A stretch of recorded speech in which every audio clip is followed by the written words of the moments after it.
Hello, I'm Darren. We have breaking news. More than 600,000 Americans have kidney failure. While the number of people with kidney failure is enormous, the number of people with its precursor, chronic kidney disease, is staggering. An estimated 31 million Americans, or about 10% of the US population. Diabetes and hypertension cause 2/3 of all cases of kidney disease. 1 out of every 3 Americans is at risk for kidney disease, and kidney disease is now among the top 10 causes of death in the United States. In addition, 9 out of 10 people with early to moderate kidney disease don't know they have it, putting their health in jeopardy. Are you at risk? For more information, contact urbankidneyalliance.org. The life you save may be yours.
Good evening. Welcome to another live episode of Mental Health and Me. I'm Steve Belcher. And I'm Sade Cutler. Hey, what's going on, Sade? You looking good over there? Thank you, Steve. What's going on with you? Ain't nothing. Just, another day in paradise. Hey, I know what that's about. Yeah. So, what's going on in Baltimore? All these shootings. Oh my gosh. You know what? I don't even watch the news like that. Me neither. I gotta protect my peace and my mental health. Yeah, I see this through some of the live feed, and Larry Wallace and a guy named BMP 13 that is out in Baltimore. They're like neighborhood community news guys. I know Larry Wallace, but I ain't never heard of BMP 13. He reported last night it was a guy apparently in Baltimore was in his car. They got shot in the chest or something. Oh no, I haven't even watched the news, so I didn't even hear that. How old was the guy? I don't know. But the point is, we're talking about this week the road to recovery from anxiety and depression. Now, speaking of with these shootings and these murders, just to kind of sidetrack a little bit from chronic illness, how big does anxiety and depression plays when it comes to violence such as shootings and murder in such a small community such as Baltimore City? That causes a lot of trauma, because when people get killed, a lot of people and families are impacted by that. Like, you have the victim, their families are grieving, and then you have whomever the killer is, if they do find them, if they get sentenced to prison, sometimes that's a life that's completely changed for a family as well. So you do get a lot of clients that are greatly impacted by shootings, especially the children. Like when fathers are killed, something happens to mothers, or they're even killed, you have these children that are affected by it. And sometimes families aren't like aware that children grieve too, or children go through depression, and children experience anxiety. So a lot of times they may not get the treatment that they need, and they may not understand that grief counseling is a thing too, even though it's like it's still therapy, but there is more specialized. It's just simply grief counseling, and a lot of people don't know that that's out there when something happens to their loved ones. Mm-hmm. I took my niece when she was a little younger, when my sister passed away, down to Ruth's house when they were at North Avenue and Broadway. Do you remember? Do you know her, the Ruth house? You talk about it's the house of Ruth is domestic violence, and Roberta's house is for grief for like violence victims. Yeah, Roberta's house. Yeah. Yeah, Roberta's house. Yeah. And they moved from that location, but on the right around the little side, there's a Fresenius dialysis right there, Broadway and North Avenue. Really? Is it new? Oh, it's been there for a couple of years. I can't picture Fresenius right there. Yeah, it's on Ray Lewis Way, because it's a sign up to say Ray Lewis right there, Broadway and North Avenue. It's on the left-hand side, because when you make that left, it's a McDonald's on the right. Okay, yeah, I know where that's at. Okay, I must have, or maybe I saw it and didn't realize it was a Fresenius right there, because I know where the McDonald's is. I know where the State Building is, right? You talking about where the State Building is too, across from there? Yeah, but it's on the other side. It's on North Avenue and Broadway. Oh, I do know. I know what you're talking about. All right, I just had to. Okay, I had to get it together. I had to get my brain GPS on. I know. Exactly. Right. So, but look, the road to recovery. So, depression and anxiety disorders are treatable. Mm-hmm. And they say learning to understand them and how they are treated, especially the things you can do to manage symptoms yourself, is a powerful way to start on the road to recovery. So I guess for someone to even be treated for anxiety and depression, they have to acknowledge it. Absolutely. When you acknowledge it, you tend to go get the help that you need. You speak about it. A lot of people that are silent about it, they don't believe that anything is really going on with them. So when you realize, okay, I'm in a slump and I can't seem to get out, you tend to reach out or kind of look for ways to feel better. Sometimes it just simply starts with people trying to just feel better, and then they're like, wait a minute, what's wrong with me? Why can't I kick this? And then they realize that something is wrong because they looked into their trick bag to try to pull out all the techniques that they had, and it's not working for them. And that's one way that a lot of people realize, oh, something's really a little bit off right now, so I probably need to talk to someone. Mm-hmm. Now, why is it so hard for people to acknowledge that? When it comes to mental health, it's so many stigmas out here about it. Like, I mean, just being a mental health provider, the first session, people try to tell you sometimes, like, I'm really a strong person. I just can't get this together right now. So a lot of times people feel the need to try to justify why they have contacted a mental health provider, and they feel like the expectation is that they should know how to get out of feeling down or sad on their own. But the truth is, we are here for a reason, because a lot of people have it, a lot of people deal with it, and a lot of people don't know what to do about it. Mm-hmm. Mm-hmm. Now, because I'm just surprised. I mean, there's hundreds of thousands of people dealing with chronic illness and kidney disease, and especially on Facebook, I sent out multiple marketing posts to different Facebook groups with people with kidney disease and just different other groups. And we only have 4 people on here. I mean, I know there's other things going on, but when you would think about a topic such as mental health and so many people affected by kidney disease and chronic illness, that this would probably be one stop that they would peek their head into to see what they can do for the road to recovery if they are dealing with depression or anxiety, especially if they're not seeing a mental health counselor because of COVID. I mean, we don't know how many people are out here that's undiagnosed with these depression and anxiety disorders. I think that is a lot of denial that goes along with it. Like sometimes people see things about mental health and they automatically associate it with people that are crazy, and they'll just be scrolling through like, I'm not crazy, I don't need that, and they don't understand the importance of it. So sometimes it's like being able to teach people consistently, and sometimes it just takes like I've had people out for a long time to when they just want to talk about therapy. They're not ready for therapy yet, but they might just want to call and talk to me. They might want to ask some questions about it, and then eventually they'll land into actually receiving therapy services.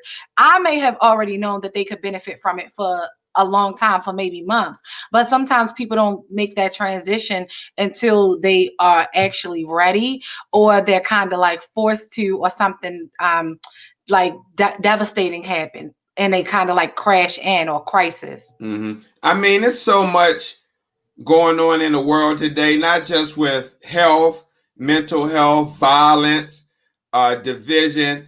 I'm sure that all this and people are watching the news like yourself. I don't watch the news, but I'm sure a lot of people have a lot of emotions stirred up, anxiety, especially with the elections around the corner. Yeah, that's a big... And again, there's no show that comes on every week, right? Every week with a professional nurse. Y'all see my title up there. I don't care about titles, but I know with some people, they see a black guy up there, they be like, man, you ain't no real nurse.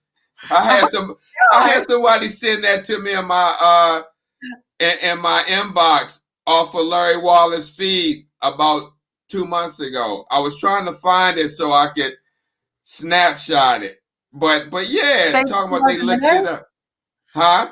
They were trying to accuse you of not being a nurse? Yeah. A real nurse. Why? Go figure. I don't know. I don't know. But the point is, where else are you going to be able to go and get a professional nurse and a licensed clinical social worker, and then have access to other licensed personnel to come on to talk about something that we all know is the big elephant in the room? You ain't going to get that nowhere else. So that's why you need to bring people, come once a week and sit on your couch or wherever and listen, and whatever you can use, whatever you can't, let it go. But Sade, there's no other broadcast like this. No, we're doing it, Steve. Letting people know, awareness, bringing awareness to chronic illness and mental health, because it's big. Like kidney disease is what, the 9th leading cause? Yes. Of death? Wow. So, okay, so I did talk about how the road to recovery, and then it says recovery means that you will be among the many people living with CKD, because this sheet is based off of patients with CKD. And that's what this kind of topic evolves around. Okay, recovery means that you will be among the many people living with CKD who have been through this experience and are leading productive and satisfying lives. Now, Sade, speak on that, because not everybody with CKD is depressed or has anxiety, but we know that's kind of common. But people who do have it, there are many people that move on and move past it. Mm-hmm. So some people have it, and it's what would be considered in the clinical world like an episode. It might only last for like a week or 2 weeks, or like it has like a set time frame of it. So that would just qualify as something that's like a more short term thing. You're depressed, you're upset about something, it's situational, like something happened, it triggered you, and now you're trying to get out of the slump that you're feeling, and then you utilize whatever resources that you have to get out of it. Some people can get out of their depression by exercising, going on walks, changing their diet for that week, or just relaxing in the sun, or going on a vacation sometimes. So sometimes those things can get a little better on your own. So that would be considered an episode. They had an issue, it came, they dealt with it, and they no longer feel that way. And they didn't even have to really seek professional help. And they're living productive and satisfying lives in spite of that. Absolutely. Absolutely. All right. Now, also with the road to recovery, we have to talk about looking after yourself. And that's what they say. One of the most important people caring for you is yourself. Recognizing that your mental health, how you think and feel about things, needs attention, is the first step in getting treatment and support. Elaborate on that a little bit, Sade. I always tell my clients, nobody is going to love you the way you can love you. So if you are taking care of yourself, you have to do things that make you feel well, that make you feel good, that make you feel motivated, that make you want to go through life and complete your daily activities of life, just with a smile on your face and feeling good on the inside and the outside. So when you are when you're taking care of yourself, there's certain stages of it. Sometimes when you're taking care of yourself, you might not feel quite as well, but you're taking the steps to get to where you need to be. And then once you get to where you need to be, you want to maintain. What did I do to make me feel better? What did I change to make me feel better? And once you make those changes, you try to sustain those changes so that you can stay in that same stay on that same playing field that you're at now. So that's when you move into that maintenance phase of feeling good. I just like to let people know, as part of this show, we have the suicide hotline running through, just in case anybody, may have those type of thoughts, because you never know whoever's watching this, what they may be going through at this time. So just want to let people know that's watching that if you do have any type of suicidal thoughts, we have the suicide hotline running across the ticker there. And again, there's no other broadcast once a week that contributes like this to the mental health and the kidney disease community, such as Urban Health Outreach Media. Yeah. Asking for help, Sade.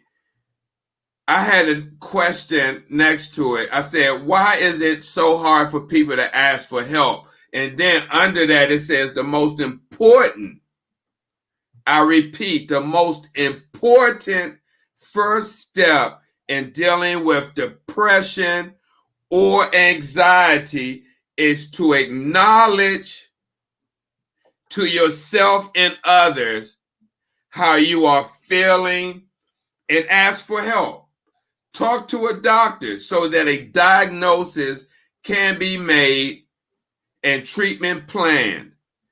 The treatments for these conditions are safe and effective. So I'll go back to that first question, Sade, which you talked about so many times. But why is it so hard to ask for help when help is readily available, especially when I see now when I had to go get help when I was dealing with the boogeyman DeVita when they almost destroyed me and I was having suicidal thoughts. I seek the help of a social worker, and I wasn't ashamed because I got grandkids, 2 grandchildren, I got 2 daughters, my family, friends. I got a handgun in my house that's legally owned. Let me say that so people don't think I'm registered. Yeah, people don't think I, got a hot gun or something.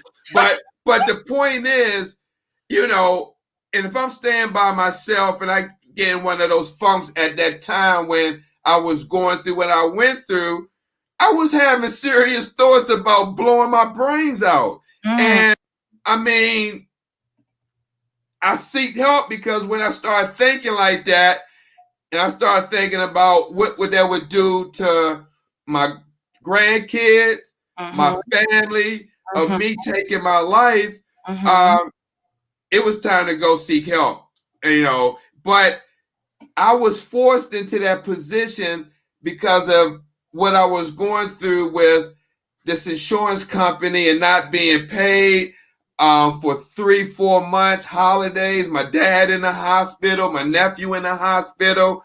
I mean, I just felt like I was about to be swallowed up. And then my ex-wife died. All that happened. That's a lot. Yeah, in a little bit of time. And then I had the patch on my eye.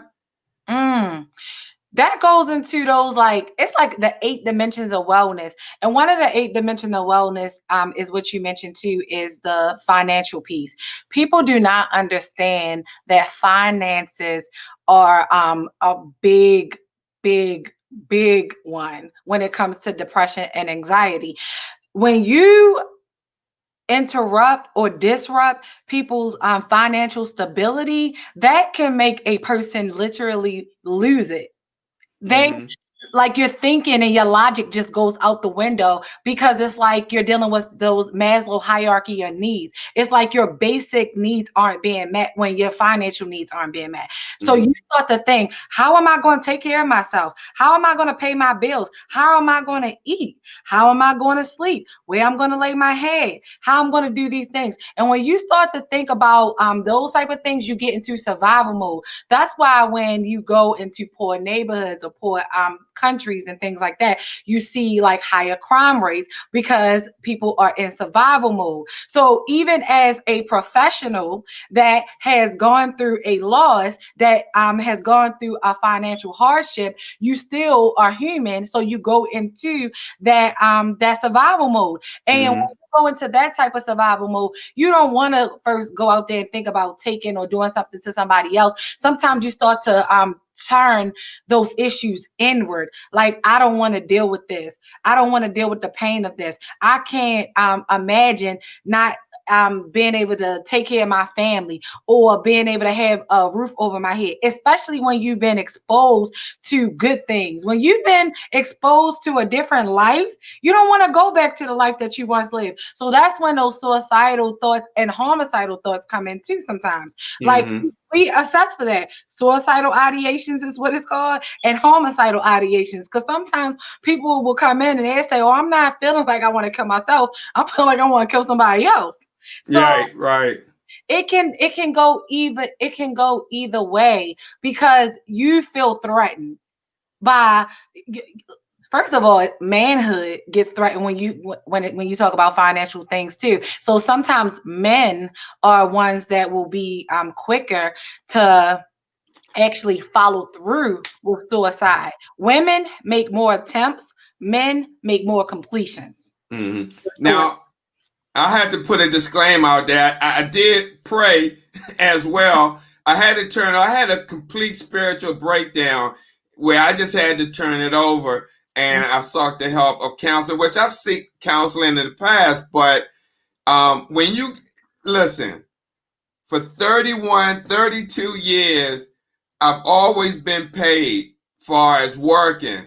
And when you go from making $100,000 a year, right? Mhm. And down to zilch. You know, you lose your insurance, you lose all the comfort of things that you were used to, company stock. Everything. I mean, with DaVita, I sold it because I didn't want to hold any stock in the patients that were undergoing dialysis. That's blood money to me. So I look at people, and I don't care if you're an employee of DaVita or not. If you got stock in DaVita or Fresenius, to me, that's blood money. I mean, I know it's capitalism at its finest, but I had to sell my stock. You know, my conscience couldn't deal with it no longer.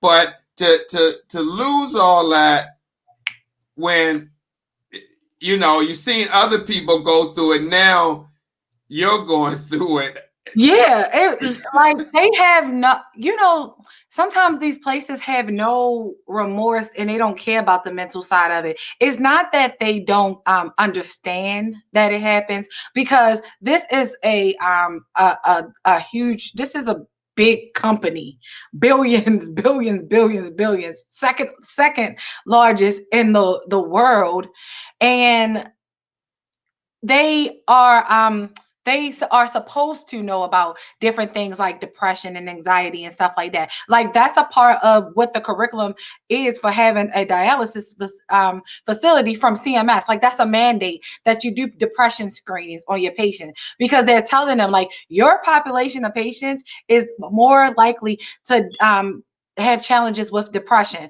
So it's not like the company is not aware of those things. It's not like they don't understand the impact that health has on working and things like that. As a social worker for them, they used to make us be accountable for helping the children. I mean, helping the families get like disability and things like that.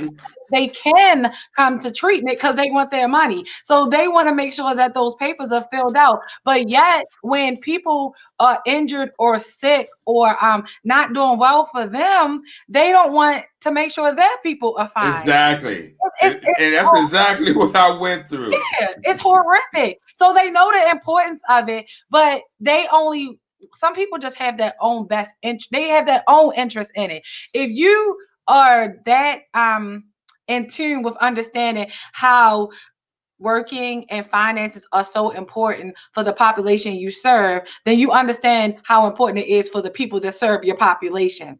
But their own interest. It's their own interest. And let me say this before I move on. For the people that I work with who chastised me and looked at me when I came back after my injury, you know, and laughed and all that, let me tell you something. Don't let this shit happen to you, because if you ain't got no money or no savings put in place, and God forbid you get injured at work, whether it's by DaVita or your own lifting a patient up out of the wheelchair, whatever the case, don't let this happen to you, because I guarantee you, if you ain't ready to go up against Cedric, you're going to fold. You're going to fold like a crumbled paper bag. And thank God I didn't fold, which I almost did, and I'm not ashamed to say it, but I've been through that. And let me tell you, for all the people who laughed at me, again, don't go through that, because you don't want to know what's on the other side of these guys. It's not for the faint of heart. They will pay hundreds of thousands of dollars for a lawyer to fight against the corrupt or the things they've done. Like, they'll pay to fight you exactly to cover up what they done instead of paying for what they owe you. They rather get somebody to fight on their behalf instead of just paying what they owe when they've done something wrong. Yeah. It's unbelievable. It's unbelievable. Yeah, so I want to move on. And I said all that and brought DaVita in because as a host of the show, I've been through my own depression and anxiety and suicidal thoughts. So I just wanted to let you know I'm doing this show. I'm not no high and mighty professional, because I got 3 acronyms behind my name that I'm not alluded to this. I mean, it can happen to anybody. So I just Right. wanted to put that out there. Sade, now it talks about on the road to recovery, don't cut yourself off. And what they're saying, they say depression and anxiety often mean that we don't feel like talking to other people. It can feel like you're inside a world of your own and everyone else is outside it or on the other side. Or we may be afraid to risk being judged. Not mixing with others can then make things worse. Of course, as we then feel even lonelier. And I felt that way before. And sometimes, I'm not going to lie, I still feel that way. You know, meaning if something's just going on with me, I just don't feel like talking about it. I just may have to go somewhere and reflect and think about it and push through it. But Right. Speak on that. Why is that? Sometimes you have to take a moment to process the information, process the data, process what's happening. It's like a shock factor sometimes. Sometimes people have an issue and they can't really wrap their head around it right then and there. So they have to go and just like kind of like sit in the information and let it replay to make sure that they get an understanding of what's happening, let it play through, understand how it's going to affect them, how it's going to impact their life, how it's going to impact their family. So sometimes they just don't want to talk about it right away because they haven't really let it sink in yet. So sometimes you have to just take a moment just to let it sink in to understand it, and then you just go back to it. It's not really like you're trying to avoid it. You're just trying to really like let it marinate just a bit. Mm-hmm. So here are some pointers they give for that.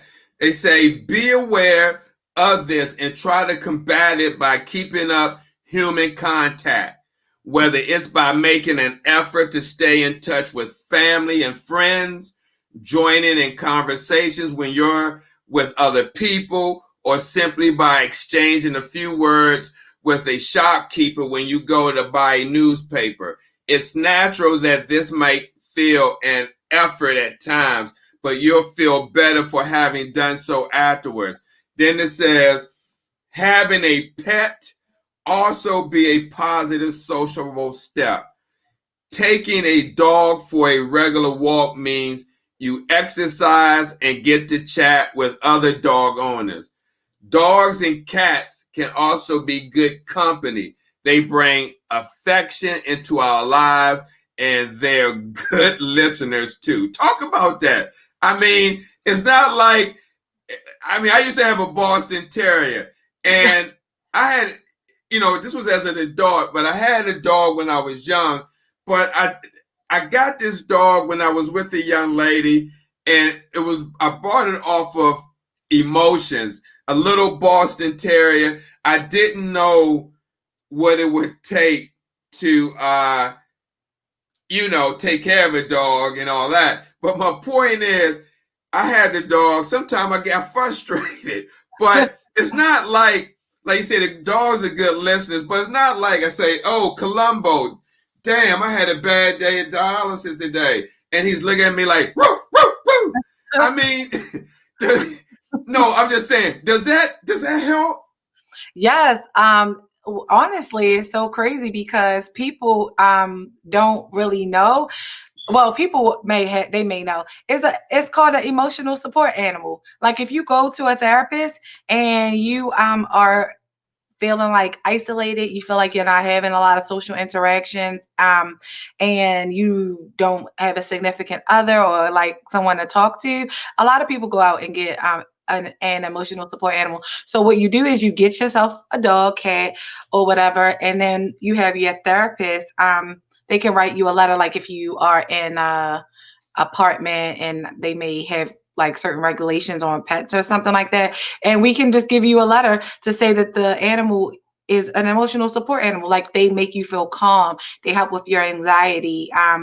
They sometimes you get certain breeds that like play more than others, or just like an animal can be so, just the fact that an animal is just there with you sometimes can be emotionally supporting to a person and make them not feel isolated. Sometimes, like when the seasons change, it gets dark quicker. A lot of people get lonely in the house, so they may not have a lot of interactions with people because they may not have a lot of family.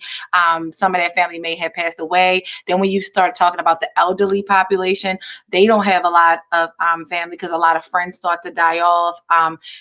Husbands or wives may have passed away. So emotional support pets are good for them as well. And it's just sometimes just like we are human, so we need that social interaction, or we just need that we're not meant to really be alone so often. Yeah, So having an animal is just it's really good, and it can be comforting. yeah, and I have to say you're right, because I went from living in a 4-bedroom house, right, Mm-hmm. having to sell it, to moving to my parents' basement, where I fixed up Mm-hmm. into bedroom living and have toilet, shower, and sink. And for some, I'm not going to lie, I get this feeling like a loneliness, because you know, it's like I'm down in the basement, I'm by myself, and I almost feel like I'm in a dungeon sometimes. Mm. And I have to get out, and that's why sometimes you may see me in the videos at night at the gym, because my mental is like I feel trapped in. As much as I try to do so much and keep the lights on, but it's like I feel trapped, because I went from a 4-bedroom house where I can go in multiple rooms, my bedroom or a big living room in my kitchen, or to the studio where I had in one of the bedrooms. But now Lisa say go upstairs. It's not that easy, Lisa. Go upstairs. My dad and watching TV. I mean, he's 90 years old, and it's talking everything, but it's not that easy, Lisa. Going from a 4-bedroom house and doing things and being active to maybe less than 600, 500 square foot, and living, and it's a big adjustment. What I have to say, Mm-hmm. big adjustment, Mm-hmm. and so I find myself in that situation sometime, and that's why I go out, go to the gym, and just try to make contact, may text you or something about the show, Right. or other people, because I mean, a lot of people say, "Oh, where's your girlfriend?" I mean, I don't have a girlfriend because of the life I live. I mean, and when you're in relationships, you got to put work in it. And I can honestly say that I don't have that time to put work like it should. And it's a curse and a blessing at the same time. Mm-hmm. So my heart is where it's at. And I mean, that's just what it is. So it says maintaining relationships with family. Now, kidney disease, depression, and anxiety can all cause a great deal of stress for you as well as the family. Family rules may change. Yes. I mean, of course, routines can become disruptive, and family members may take on different roles. I've seen that many times in my career. Then it goes on to say, Sade, and then I'll let you elaborate. Understanding the stresses put on relationship is part of adapting to change. Staying in touch with family and friends is very important, even if you don't feel your best. Then it goes on to say, at first you may feel more detached from your family. Physical and emotional tiredness may also mean you have less time and energy for them. It may seem that they continue with their own lives and don't understand the problems you are experiencing. This can cause resentment towards the people you most care about. Yes, I can definitely relate. One of the most helpful things you can do is talk to them about how you feel. Even the people closest to you can't read your mind. Elaborate on that a little bit. When you are going through different things, first I would like to say the role part that you mentioned is so important because it's like it's an automatic known thing that roles will have to change, especially if you have like children. Say that dad is or was the provider and mom was also a working mom, but they had like a routine where someone would take the children to school, someone would do this, someone would cook and things like that.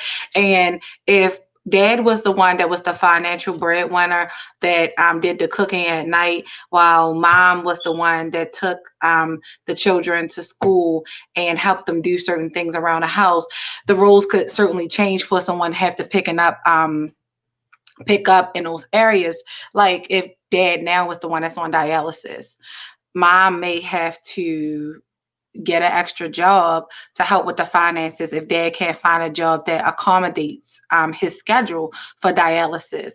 Then with the children, mom might have to do a little bit more with the children. Like she might have to cook and she might have to do the homework because dad is tired when he gets out of treatment. So you start to take on a lot of different roles, and it can be stressful. Like you might can't do it. One mate can't do like all of the physical things anymore, like washing the clothes if they used to take turns and stuff like that. You might have to pick up that. So that's a total role change that can be an absolute stressor for someone that didn't have to do it at all. Mm-hmm. And so they have to acknowledge that so they can expect that. And if they again acknowledge and know what to expect, then of course you have a couple, they can work together to push through that. And yes, and you have to prepare. Like sometimes there's no easy way to prepare for something, but you start to prepare for it by knowing, like you talk about it. You talk about it. You have to talk about it with your mate. And sometimes as the person that is going to take on the weight of it, you have to be open about your fears about it. Like tell your mate, like I'm going to support you as best as I can. I'm going to do everything that I can to try to make it an easy transition. Forgive me if I have days where I feel upset or I feel angry about it. I'm still transitioning too. It doesn't make me love you any less. It doesn't change how I feel about you. It's just that the situation has happened. And a lot of times when it talked about like resentment and things like that, sometimes you start to see that with the couples that experience chronic illness because they don't communicate and they don't know how to navigate through this. Mm-hmm. And a lot of them don't know how to talk about it because they're scared. Sometimes it is really scary when you got to tell your mate that you upset that you got to do something extra, but you know that they don't feel well or they're sick. It makes you sometimes think like, am I a mean person? But it's not that you are a mean person. It's really that you're a human person and your life has changed too. So you have to adjust. Just like the mate that has experienced the illness has to adjust, the mate that doesn't have the illness has to adjust to having a mate that has an illness. Mm-hmm. Let me ask you a quick question before we move on. And I know we're not going to have enough time to finish this because this topic, the road to recovery, just like when we talked about, first talked about this subject, depression, anxiety, it's not something you could talk about overnight or one or two shows. So this is something we're not going to rush. Mm-hmm. But Sade, what do you do now? We know life is real, so not everything is painted in roses. What do one do? Say, for instance, I was on dialysis and I was in a relationship, and the relationship was kind of already a little rocky before I got, diagnosed, but we were still together and all that. And so that happened. And say I'm watching one of these shows and I try to go talk to my mate or, my girlfriend, whoever. Mm-hmm. And I try to express to her how I'm feeling. She say, Steve, I just don't want to hear it right now. I just don't want to hear this shit. Excuse my language, but what do, because we know this happens. It happens. Even male or female. What do the person do who gets a response from somebody that reacts in a way that may be going through their own mental illness or depression or anxiety? They just don't want to hear it because they don't want to deal with it. Sometimes you got people that are like really tough like that, and they really just don't want to talk about it. They have no interest in talking about it. So they put up a wall, or they have a different defense mechanism. So nobody really knows your mate the way you know your mate. So sometimes you might have to just come back at a later time, or try to catch them at a time where you think that they are like a little bit more settled. Like sometimes you can do it before you get in the bed at night. Like everybody probably kind of calm, about to go lay down. So you might want to bring it up then. Or you might want to do it at breakfast. Maybe everybody cooks breakfast together, or they're in the house together. So you might just want to navigate and change the time with it.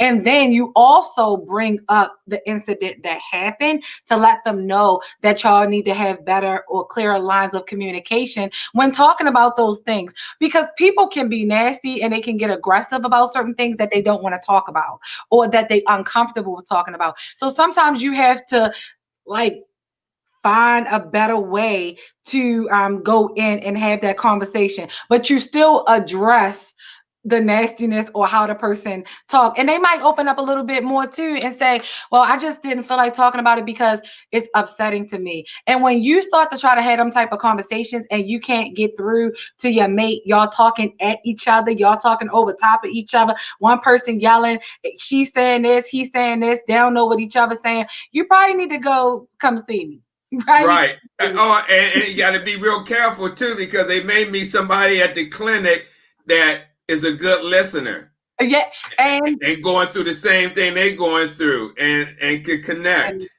And that's true. So, and sometimes people end up seeking outside of their relationship because they're trying to fill a void and they don't feel like they got somebody listening. And people go through that that's not dealing with chronic illness. Sometimes when you got a mate that don't want to talk to you, you end up into the arms of somebody else. And then you got to come in my office for that. Yeah, you're right about that. That's all I'm going to say. So now it talks about, which I'm sure a lot of people happens to, don't be hard on yourself. It says, try to develop a habit of being flexible rather than over demanding on yourself or others. Don't try too hard to be perfect in everything you do. And remember that you'll never be able to control everything that happens or what other people do and think.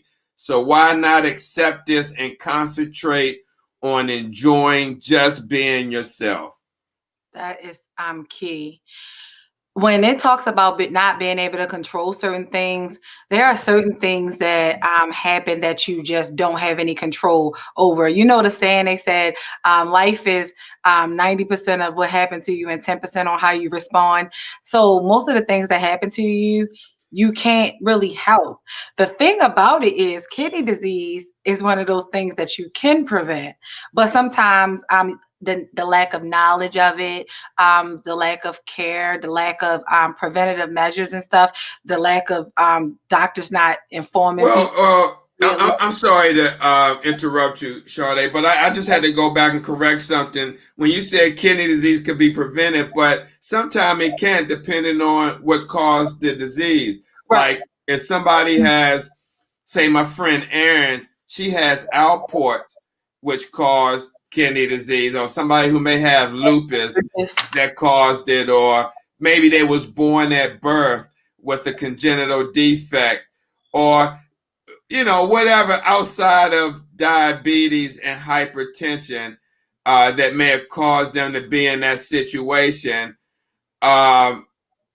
Still, they shouldn't be hard on themselves because they had no control what happened at birth or how they turned out, what medical conditions that may have been put on them outside of their control. Right. That's where I was going to get to that, because there are some people, like you said, that Oh, aren't I'm sorry. No, you're fine. There are people that can't control it, or even the ones that have the acute kidney failure, like they might go in for a surgery or have a baby and their kidneys get blown out, or even the ones that have the CT scans with the dye. I've met patients that had their kidneys blown out from getting the The dye, dye contrast. the contrast Hmm. for it or whatever. So of course some things are not like the things that you can try to prevent. Let's just say it was preventable and you didn't know and it just happened to you. Regardless, you got to a certain place and now your life has completely and drastically changed. You only can start from where you are. You only can build from where you're at that time. So if you continue to go back and kind of like harbor on what could have been and what should have been or what you wanted it to be, it will always kind of lead you in the same into that same like road of depression, because you're going back to something that you cannot change, or something that you can't reverse, or something that you don't have any control about. So the key is trying to change your mindset about what has happened. It's not saying that what happened to you is okay. It's not saying that you agree with has happened. It's you trying to accept what has happened, that this is the life that you now live. This is a part of the illness that you experience. So things are different. You do have a new baseline now. You do have a new normal now. It's not what it once was. And so many people grieve so harshly and so badly because they're still trying to get back to what they had before. They still want to get back to they still want to go back to the life that they had, but it's not that life that they knew is not there anymore. Hmm. So you try to help them be okay with where they at and let them get adjusted to that new baseline. Wow. That was awesome what you just said. And if you can remember what you just said, I need that to be a part of that chapter, what we've Okay. been talking about, because that was awesome. All right. That's the type of stuff that people need to hear when they're dealing with stage 3, 4, and 5. Not completely on dialysis yet, but they may be heading their way. That if they can accept that new normal, that maybe that may be the first of pushing through and dealing with this disease for what it is. Yes. All right.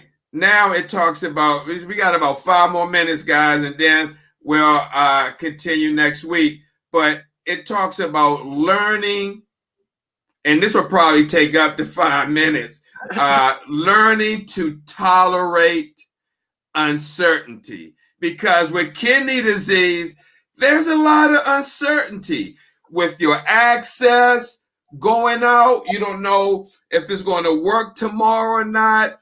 Maybe you go home if you're a person that bleeds a lot.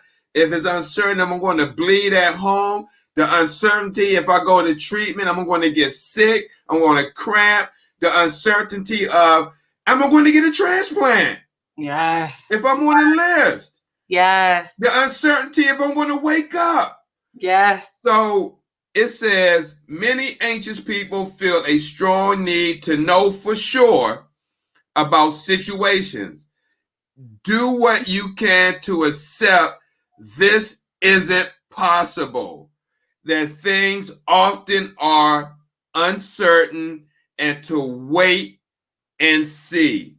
Sometimes people with chronic kidney disease make dangerous decisions, and I've seen this, such as not taking medication or skipping dialysis in order to feel in control. These actions will ultimately backfire by making them more unwell.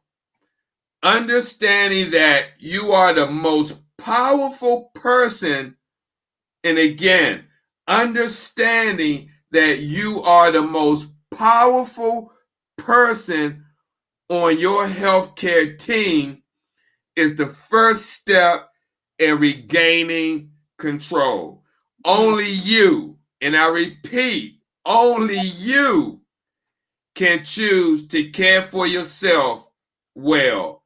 Your kidney health care team can provide information, treatment, and advice.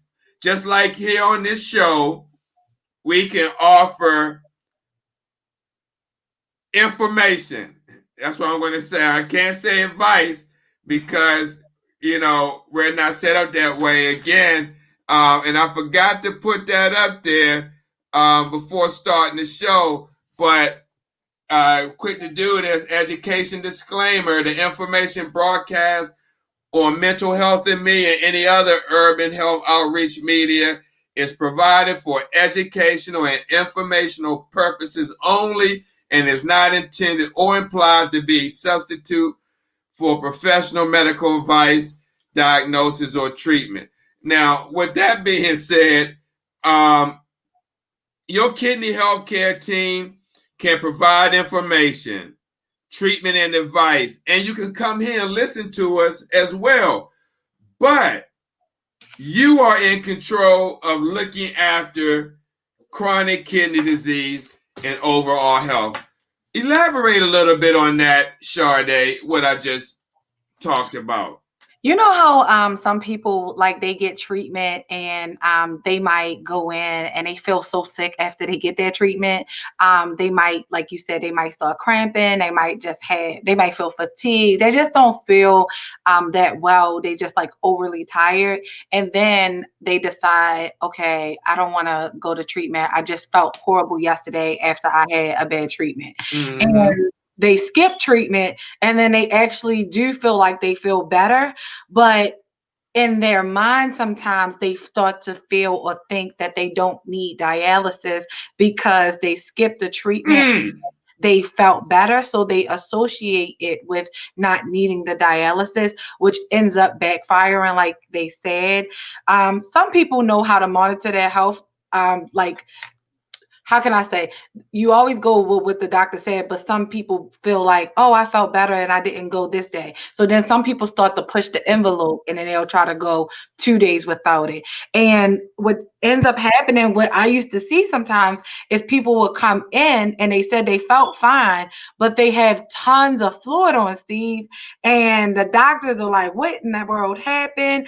And then they're like, oh, well, they missed treatment. They didn't come twice last week. So although they might feel physically well or better, about time they come in for their treatment, it's not a good look. So sometimes the mind can play a little bit of tricks on you because you associate feeling better with it, but it's not the best medical treatment or intervention that you should have done.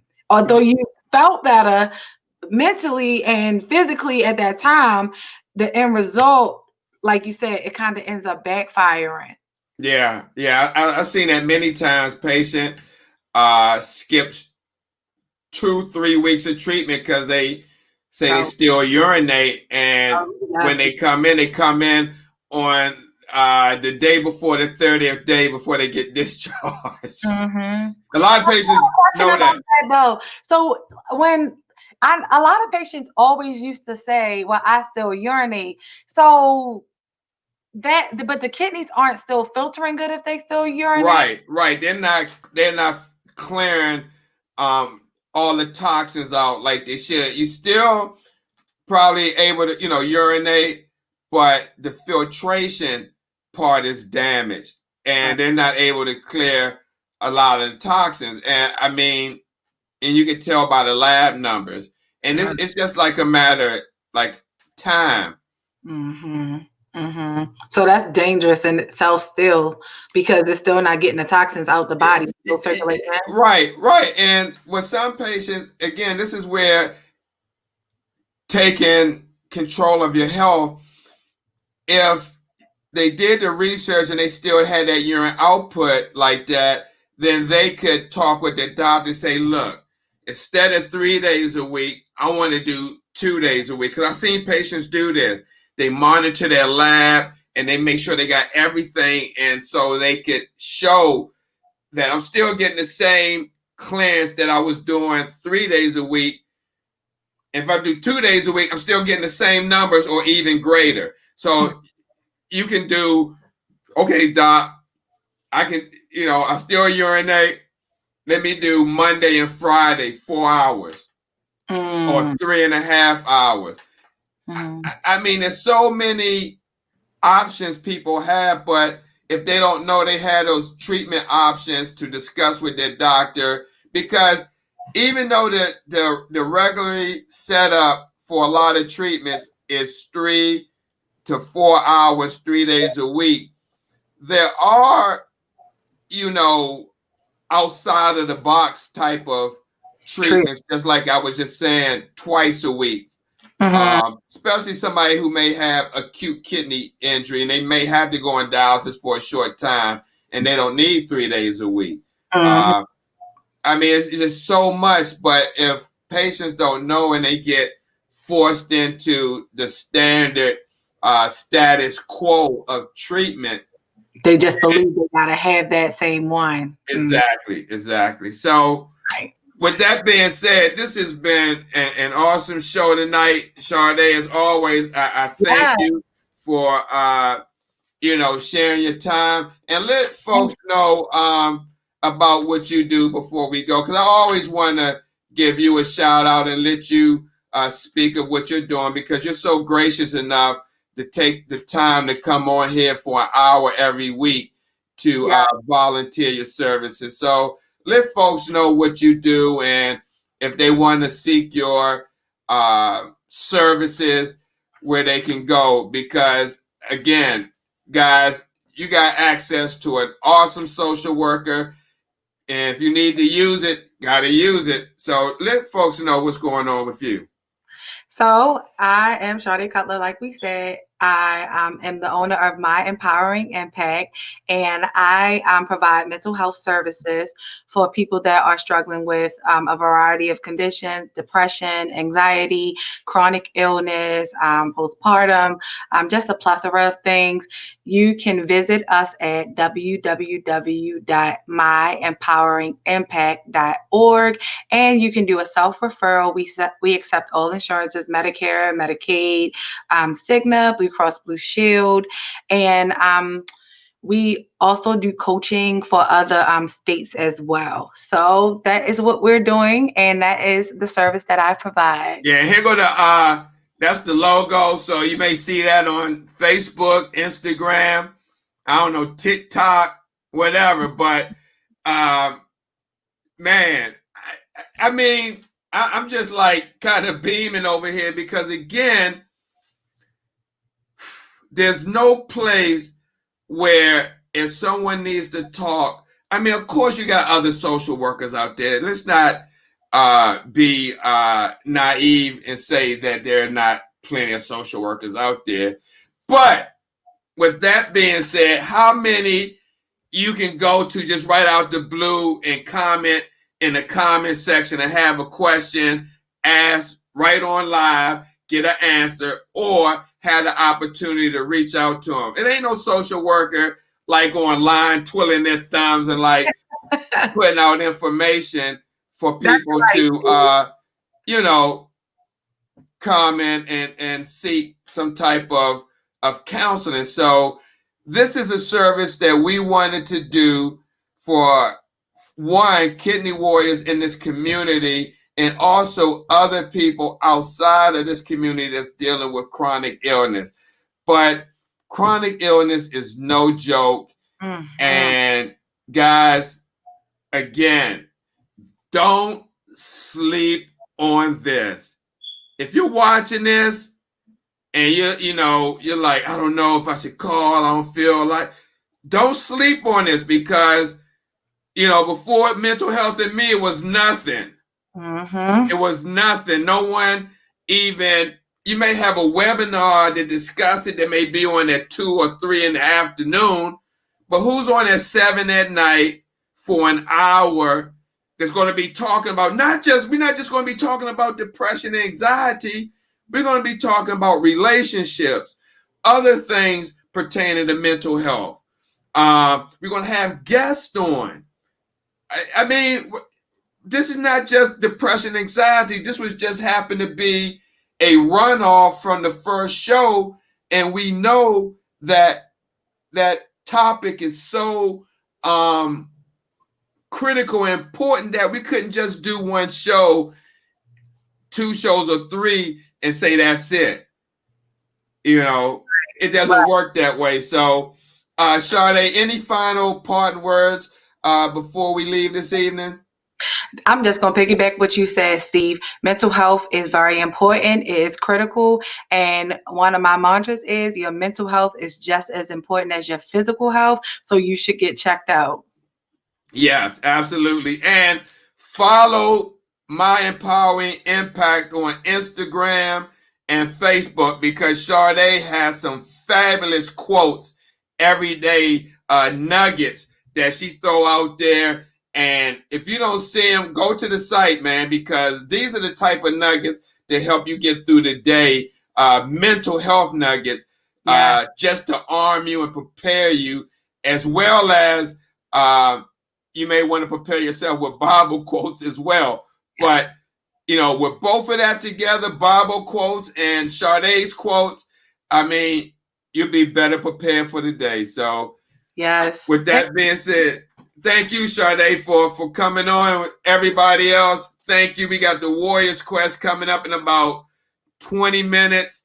Going to have Dawn Kurkowski on there with Jess. She's also a mental health counselor. We're going to bring her on one week. I just got to set up the show. And Jen Benson, who owns thanks, Jen. Transplant Organization. I'm sorry, Jen. I'm just messing the name all up. But no, the point with Jen, she has a transplant organization based out of Connecticut. And she works with people looking for transplants. And again, this is a network. So she may be able to use you for some of I actually talked to Jen. We had a really long conversation. Like, we talked for a while. And she said that she was going to link me to on her website so people can get information from me. So it doesn't already happen. Yeah, I'm late. Yes, that's why I said, Steve, where you been? Oh man, that's awesome. Yes. Thank you, Gene. Transplantjourney.org. Okay. I didn't even know that. Wow. Damn. That's awesome. That is so awesome. I can't even remember when we literally just talked, and we had a really good conversation. We probably talked for a while about kidney disease and transplant. Yeah.